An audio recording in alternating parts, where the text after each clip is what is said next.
Kita beralih ke informasi lain, pemirsa. Suasana duka menyelimuti arus mudik dari Bali menuju Pulau Jawa. Seorang pemudik ditemukan meninggal dunia di dalam bus saat terjebak antrean panjang menuju Pelabuhan Gilimanuk, Jembrana, Bali.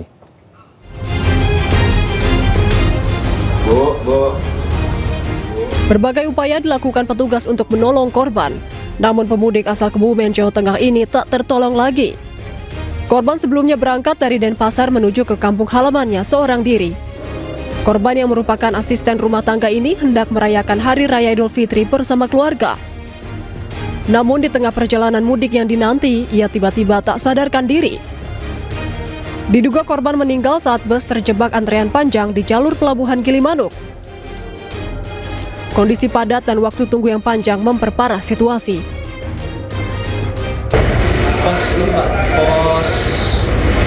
Pos kesehatan Gilimanuk. Naiknya penumpang dari garasi Denpasar. Ya. Tujuan Palur Plaza Solo. Dari pihak keluarga nggak ada yang nanti. Soalnya kerja di sini sendiri. Ya. Setelah selesai proses administrasi atas persetujuan keluarga, jenazah korban diberangkatkan ke kampung halaman di Kebumen, Jawa Tengah dengan ambulans. Dari Jembrana, Inyoman Sudika, iNews melaporkan. Pemirsa, kecelakaan beruntun yang melibatkan 4 pemudik terjadi di Simpang 4 Pemuda, Kota Cirebon, Jawa Barat. Seorang pemudik yang tak sadarkan diri langsung dilarikan ke rumah sakit terdekat. Utamakan keselamatan Bapak Ibu. Kecelakaan terjadi diduga akibat pemudik tak mampu mengendalikan kendaraan saat mendekati lampu merah. Ratusan pemudik lainnya langsung menahan laju kendaraan dan mengakibatkan kepadatan. Satu penumpang mengalami luka serius langsung dilarikan ke rumah sakit terdekat. Pengemudi lain yang terlibat dalam kecelakaan tersebut diperiksa di Pos Pam Pemuda. Petugas mengimbau pemudik tetap mengutamakan keselamatan agar tidak terjadi hal-hal yang tidak diinginkan.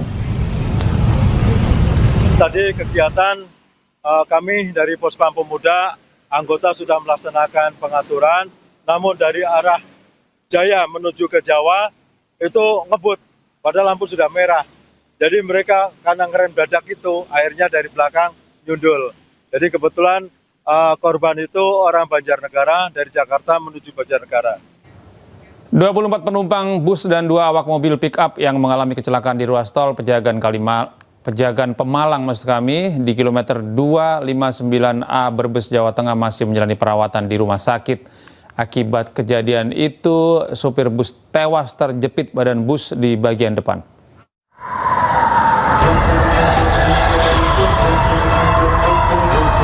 Kecelakaan bus Zentrum tujuan Merak Surabaya di ruas tol Pejagan Pemalang kilometer 259A, tepatnya di Desa Banjaratma, Kecamatan Bulakamba, Brebes, mengakibatkan sopir bus Satiman 60 tahun warga Magelang tewas akibat terjepit badan bus di bagian depan. Bus yang mengangkut 36 pemudik dan 2 awak bus ini terjun ke sawah setinggi 10 meter di samping jalan tol pada Selasa malam. Badan bus rusak parah setelah terguling. Diduga bus mengalami pecah ban kiri belakang hingga menabrak mobil bak di depannya.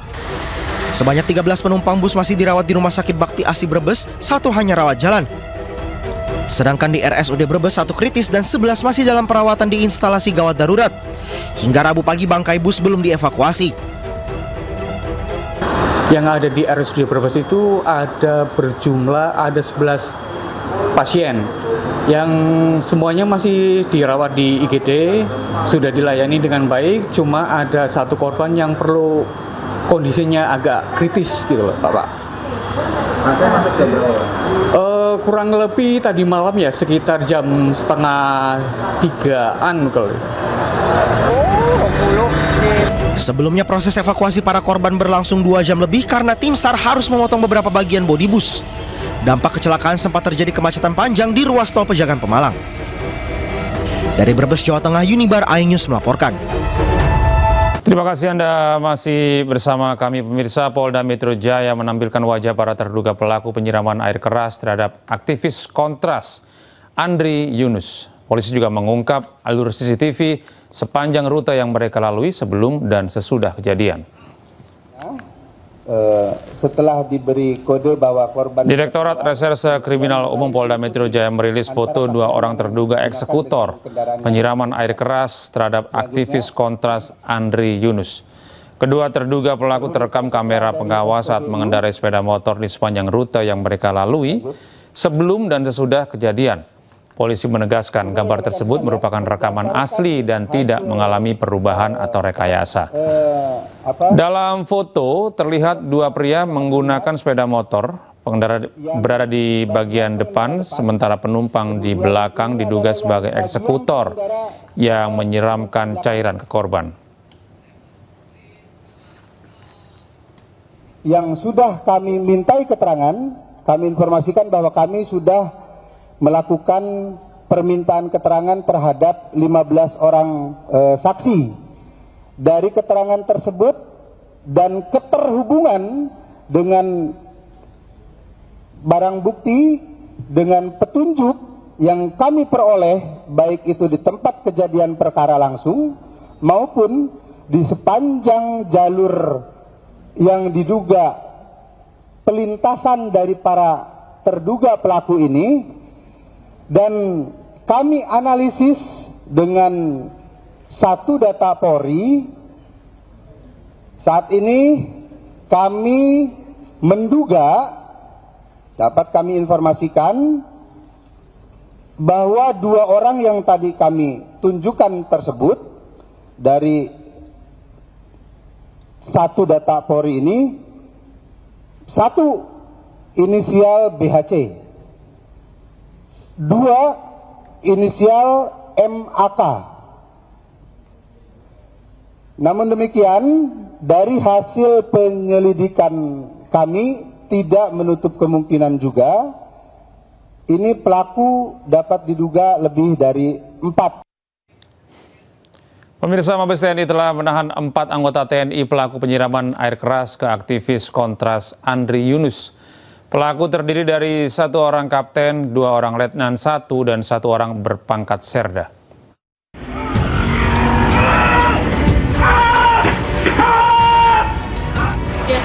Doa kita bersama supaya tidak ada Andri-Andri berikutnya di kedepannya. Mabes TNI turut menyelidiki insiden penyiraman air keras terhadap aktivis HAM sekaligus Wakil Koordinator Kontras Andri Yunus.